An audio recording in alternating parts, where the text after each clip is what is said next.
Nama saya Hamsar, asal dari Tanjung Jabung Barat. Saya salah satu mahasiswa di Universitas Islam Negeri Sultan Toha Saifuddin Jambi, Fakultas Ekonomi dan Bisnis Islam, jurusan Akuntansi Syariah. Nah, di sini saya akan menjelaskan sedikit materi tentang pengertian dan penggolongan akuntansi biaya.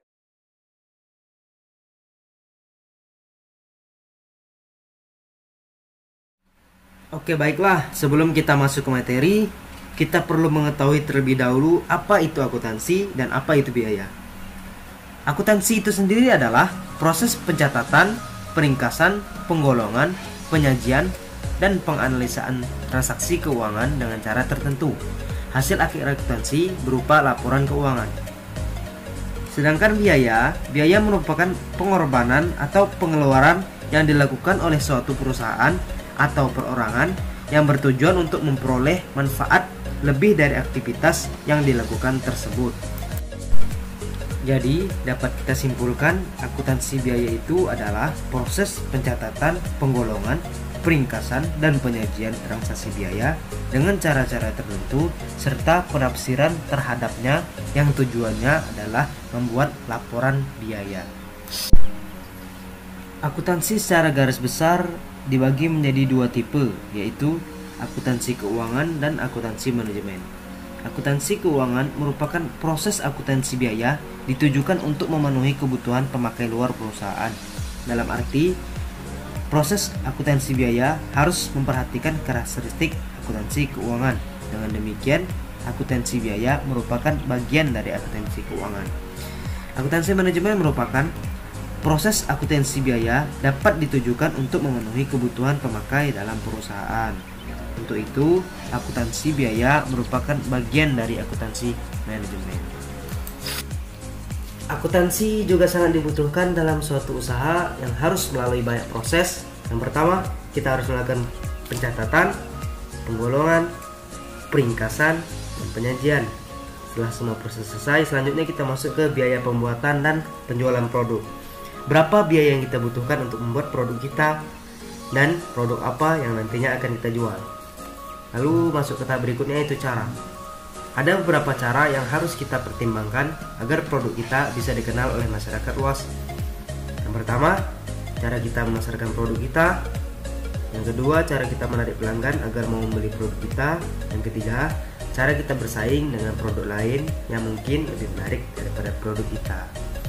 Lalu masuk ke tahap berikutnya, yaitu penafsiran. Penafsiran di sini kita bisa bagi menjadi dua. Yang pertama itu harga. Berapa harga yang kita pasarkan untuk produk kita dengan harga yang tidak terlalu mahal dan tetap mendapatkan untung walaupun itu kecil. Yang kedua, tempat. Di mana tempat yang strategis untuk menjual produk kita, seperti tempat yang ramai dikunjungi oleh masyarakat, misalnya pasar, tempat wisata, mal, dan lain-lain.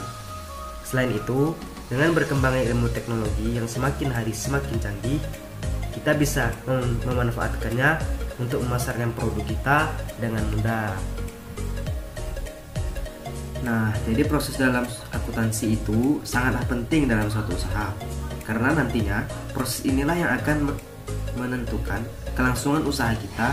Dengan melalui proses seperti tadi, kita juga akan tahu berapa keuntungan yang kita peroleh dan berapa kerugian yang akan kita dapatkan. Selanjutnya kita masuk ke tujuan pokok akuntansi biaya. Tujuan pokok akuntansi biaya di sini ada 4. Yang pertama, sebagai alat perencana. Yang kedua, sebagai penentuan harga pokok. Yang ketiga, sebagai pengendalian biaya. Yang keempat, sebagai pengambilan keputusan khusus. Lanjut ke fungsi akuntansi biaya. Di sini ada 5 fungsi yang saya ketahui. Yang pertama, melakukan perhitungan dan pelaporan biaya harga pokok suatu produk. Yang kedua, memperinci biaya harga pokok produk pada segenap unsurnya. Yang ketiga, memberikan informasi dasar untuk membuat perencanaan biaya dan beban. Yang keempat, memberikan data bagi proses penyusunan anggaran. Yang kelima, memberikan informasi biaya bagi manajemen guna dipakai di dalam pengendalian manajemen. Lanjut ke pembahasan kedua, yaitu tentang penggolongan akuntansi biaya. Penggolongan akuntansi biaya dapat dibagi menjadi beberapa jenis, tapi di sini saya cuma mengambil 2 jenis, Yang pertama yaitu biaya dalam hubungannya dengan produk. Mengapa saya katakan biaya dalam hubungannya dengan produk? Karena dalam membuat produk, kita tentunya banyak memerlukan biaya. Apa-apa saja yang kita butuhkan untuk membuat produk kita, lalu peralatan apa saja, bahan-bahan yang dibutuhkan, itu perlu adanya biaya.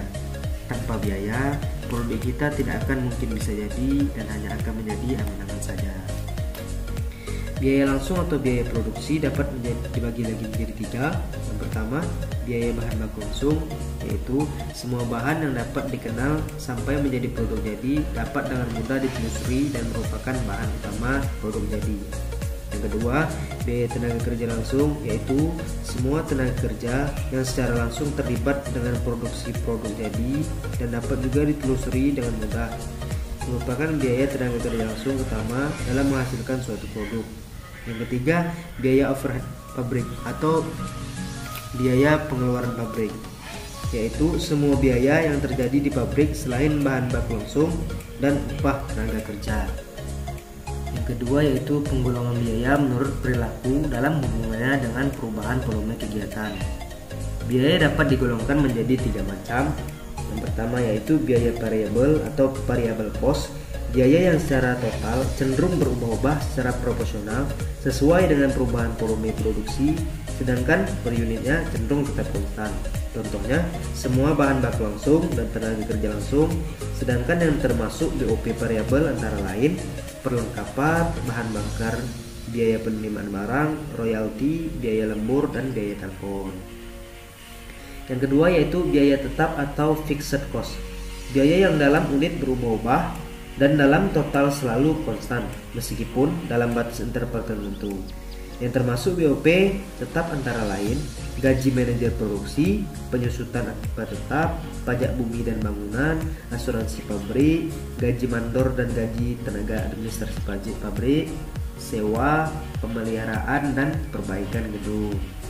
Yang kedua yaitu biaya semi variabel atau semi variable cost, biaya yang mengandung 2 unsur biaya yaitu biaya tetap dan biaya variabel, seperti biaya listrik dan air, biaya pengawasan dan inspeksi, gaji departemen jasa, pelayanan, pemeliharaan dan perbaikan mesin, asuransi kesehatan, pajak penghasilan karyawan yang ditanggung oleh perusahaan. Lalu, bagaimana sih akuntansi dalam konsep syariah Islam? Nah, di sini saya akan jelaskan sedikit mengenai hal tersebut. Akuntansi dalam konsep syariah Islam dapat didefinisikan sebagai kumpulan dasar-dasar hukum yang baku dan berbagai yang disimpulkan dari sumber-sumber syariah Islam dan dipergunakan sebagai aturan oleh seorang akuntan dalam pekerjaannya, baik dalam pembukuan, analisis, pengukuran, pemaparan maupun penjelasan, dan menjadi pijakan dalam menjelaskan suatu kejadian atau peristiwa. Dasar hukum dalam akuntansi syariah bersumber dari Al-Quran, As-Sunnah, Ijma, Qiyas, dan Uruf yang tidak bertentangan dengan syariah Islam. Kaidah-kaidah akuntansi syariah memiliki karakteristik khusus yang membedakannya dari kaidah akuntansi konvensional. Dalam akuntansi syariah tidak hanya melihat dari sudut pandang kuantitatif, tetapi juga melihat dari sudut pandang kualitatif. Lalu bagaimana sih definisi biaya? Carter dan Yusri mengutip Spors dan Moniz yang mendefinisikan biaya sebagai nilai tukar pengeluaran pengorbanan untuk memperoleh manfaat. Dalam akuntansi keuangan, pengeluaran untuk pengorbanan pada saat akuisisi diwakili oleh penyusutan saat ini atau di masa yang akan datang dalam bentuk kas atau aktiva lain.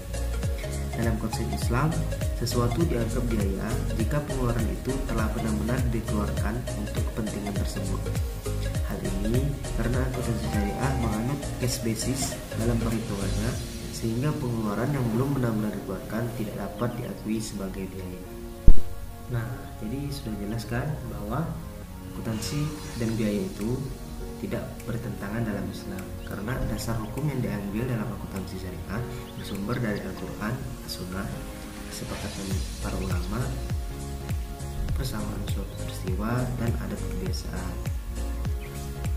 Itulah materi yang dapat saya sampaikan mengenai pengertian dan penggolongan akuntansi biaya serta pandangan Islam terhadap akuntansi biaya tersebut. Jangan lupa like and share video ini serta serta subscribe YouTube Akuntansi Syariah di bawah ini.